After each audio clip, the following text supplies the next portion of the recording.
want to go into a couple clips from him because I think it's fun to watch the comparison when I was going through this. So this is Joe Rogan in 2018, and we watched a little bit of this before, but I want to watch a bigger section of this clip where he's talking about child separation. So this is under Donald Trump and Tom Homan, who's now his immigration czar, going to be his immigration czar going forward. Tom Homan and Stephen Miller, who's also going to be in Trump's, I think he's going to be in the cabinet somewhere. But those three together, they did the child separation policy. So when families came to the border and they were asking for asylum, they would separate them. They'd take their kids away, put their kids in cages for 6 months to years, and traumatize the shit out of those kids. And then what would happen is we'd go through this whole process of trying to find these kids and all this stuff later on, and we're still missing like 500 to 1,000 of them. Can you imagine that? Somebody takes your kid away and just they're gone, and you have no idea where they are, what happened to them. But he's ranting about that here back in 2018 after it happened. And then we're going to watch a clip of him with J.D. Vance, where J.D. Vance is pitching the same kind of thing. He's not saying it out loud, but he knows that that's what it is because he ranted about it forever back in the day. So he's voting for the same guy, Donald Trump, and he's talking to J.D. Vance, his vice president, to basically talk about immigration and what the need is for all these policies again. And Rogan agrees with him. So he goes from vehemently disagreeing with this to agreeing with it. I just want to watch the comparisons. It's just astounding to me. Interrupt people in stores, get a crowd together, don't let them be safe in public because you disagree with their policies. Woo! This is getting crazy. And I know one of the policies is the immigrants, the children of immigrants being separated from their parents, which I'm 100% with you. It's immoral. It's disgusting. It saddens me that it's even considered an option. Yeah. It makes no sense. I don't give a fuck if they broke the law. You don't take parents and kids and separate them. You just fucking don't. It's disgusting. There's other ways around it. If you're saying, well, they shouldn't have broke the law. Maybe they shouldn't have broke the law. You don't get to do something that's 1,000 times worse than crossing a line in the dirt. That fucking imaginary line in the dirt, crossing that is nothing in comparison to your crime of stealing a baby from its mother. That's fucking insane. That's not America in 2018. That's just insane. And we wouldn't be doing that to Canadians, okay? If Canadians came over here with their beautiful, cute, blonde-haired kids, we're not stealing them from their fucking parents. And that's one of the reasons why it's sick. The whole So he hits on that, man. It's horrible. It's racist. It's terrible. So there you go. I think that's amazing that he's changed so much on that because he's now talking to J.D. Vance about it later on, and we're gonna go to that clip here in a second. And he's doing the same sort of shtick, only he's agreeing with everything J.D. Vance is saying, knowing full well that this is what they're gonna do again. And he can't tell me he doesn't understand that. But he does know that, and so it's amazing to see the shift. Same groups of people, even though they come from the country we call Mexico, are going to assimilate and contribute to America's society much differently. There's something in the modern liberal mind that doesn't even allow you to ask the question, who does America benefit from bringing into this country? And if the answer is we don't benefit, then why would we bring them into the country? Well, it's also the concept of being anti-open border somehow or another became attached instead of safety. It became attached to xenophobia. Yes. It became attached to racism. And when you confront people and say, do you know that Venezuela is literally opening their prisons and instructing people to just cross into America? Yes. Like, no. When you tell That's a lie too. But that's the thing is, see, now he's bought into all this. Oh, see, now we have to separate kids because they're bringing in their prisoners. So here's this. Crime drop in Venezuela does not prove that Trump's claim the country is sending criminals to the U.S. So anyone who's heard the speech from former President Trump in the last few years has certainly heard this unsubstantiated claim that countries around the world are emptying their prisons and mental institutions and sending those people to the U.S. Trump has offered scant support for this claim, but in virtually all his recent speeches, he's been citing a reported drop in crime in Venezuela as evidence that the economically and politically beleaguered country is sending its criminals to the U.S. Experts in and out of Venezuela told us there's no evidence to back up Trump's claim. Reported crime is trending down in Venezuela, though not nearly as dramatically as Trump claims. But crime experts in the country say there are numerous reasons for that, and they have nothing to do with sending criminals to the U.S. You can read the rest of this article from factcheck.org, but it's all bullshit. So now you got Rogan spewing the same shit. Now to justify this, when 6 years ago he was sitting there, there's no justification for this. Now he's saying, oh no, it's justified. This is what I put a pin in that while we're going through this. The wildest ones, I think it was you, were having a conversation with a woman where you're discussing the gangs in Aurora, Colorado that have taken was me. Yeah. And she was like, it's only a couple buildings. And imagine if that's your community. It's only a couple of apartment complexes, right, with hundreds of people that have been taken over by Venezuelan gangs. I've All right. Also a lie. So here's... I mean, you can Google this. This is what's amazing to me, is he just eats this shit up and spews it back out. And he knows it's immoral. We already seen that he knows it's immoral, but he's doing it anyway. So here it is. Aurora, Illinois News. 9 News investigates. Infamous Aurora apartment had earned a badge of honor with gangs well before problems became the national story. Okay, so what happened was... here we go. 1 year ago, in the middle of the growing tension between the owners of a now shuttered Aurora building in Nome Street in the city, an Aurora police officer strongly suggested in a report, the apartment's owners, that the building had a blossoming problem with gangs and crime. The report, uncovered by 9 News Investigates, said 4 gang members, the apartment has almost become a badge of honor. The Fitzsimmons Place apartment, he wrote, was earning a notorious reputation. Gang members have told me that if you can survive in these apartments, then you're hard. He told the owners. While the officer does not mention the name of any gang or gangs present at the building, the words provide additional context to a problem that appears to have developed well before the apartment story became national news. In one instance, according to the report sent to the owners on October 23rd, a shooting was followed by specific threats. Families of the gang members suspected took pictures of each and every resident they could. They used the pictures to extort them and tell them that if they spoke to police, not only would they be harmed, their families back in Venezuela would also be harmed. Why did they do that? And what you find out going through this article, and we'll look at some more of it, is there were a lot of immigrants in these buildings. These buildings were run down, and they were really horrible.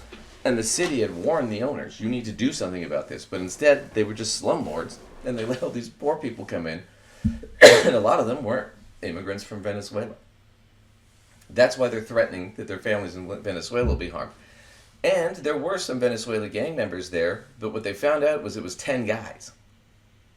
So it was just a big... The whole thing was blown out of proportion that Venezuelan gangs were taking over Colorado, or where it was Illinois, right? But that was the whole deal. Here we see. None of the documents mention the TDA, which would be the Venezuelan gang. They do provide evidence that owners had been repeatedly briefed, not just about code violations, but the presence of crime as well. For example, in September 23, Aurora Police Chief Acevedo officially finally deemed the property a public nuisance. There is an extensive criminal call history for this property to include motor vehicle theft, aggravated assault, arson, and disturbing the peace. Notably, crime data indicates crime rates at the property have risen almost 30% since you purchased the property in 2019. He wrote Zev Baumgarten, the Gnome Partners LLC. So basically, they ran down the building and let people squat in it and basically slumlorded it. I encourage you to take quick and immediate steps to address this criminal nuisance to avoid any court action. So this is the owners of the building, the LLC that owns the building. The following month, the city told owners the transient population knows the reputation of this Nome Street building, and they know this is a place they can exploit for a temporary place to lay their heads in the lobby or use drugs openly. So this was an ongoing problem with them. And what finally happened was the owners said the apartment had become unmanageable in recent months due to threats of TDA gang members. Right? So they're saying now, oh, it's not our fault, it's the gang, that the building's run down and all these people are squatting there. And the apartment had become a popular place for Venezuelan migrants to live starting in 2023. Most arrived at the apartment with the financial assistance provided by the state of Colorado and facilitated through a network of nonprofits. I mean, so this whole thing was a company slumlorded a building to a bunch of migrants who were poor from Venezuela. there were like 10 kids that were involved in the TDA gang thing that they all got picked up by the police, and that was it. That was the whole gang nuisance. But it was basically they let the building get run down and let people squat there and do whatever. They had no security, no concern. They just let it run down. And they still charged people that lived there. They slumlorded it. That's all that happened here. But they're making it sound like there's this huge gang infestation and, that's going on, destroying this country. And so that's how they're justifying it.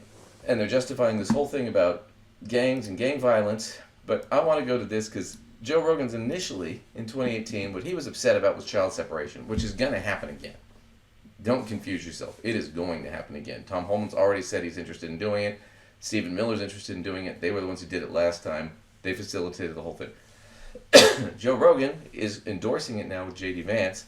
I want to show you a clip from last week tonight with John Oliver, where he shows from a documentary one of these kids that was separated from his parents and stuck in a cage for several months. It's fucking heartbreaking. Take Henry. He's a 6-year-old from Honduras. He was separated from his mother and reunited after a month apart. But, as a documentary crew found, their ordeal was far from over, and I'm warning you, this is going to be rough to watch. So, you need to take care of him. I think I need to leave, okay?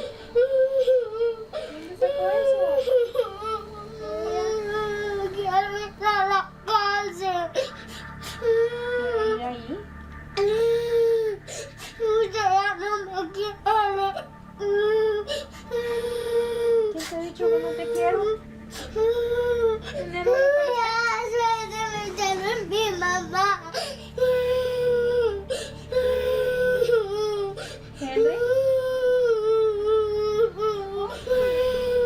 Toda esta separación fue muy larga, mi hijo ya ha cambiado mucho. Con tanto trauma. Ya no quiero ser tu hijo, ya no soy tu hijo, me dijo. Yeah, we did that.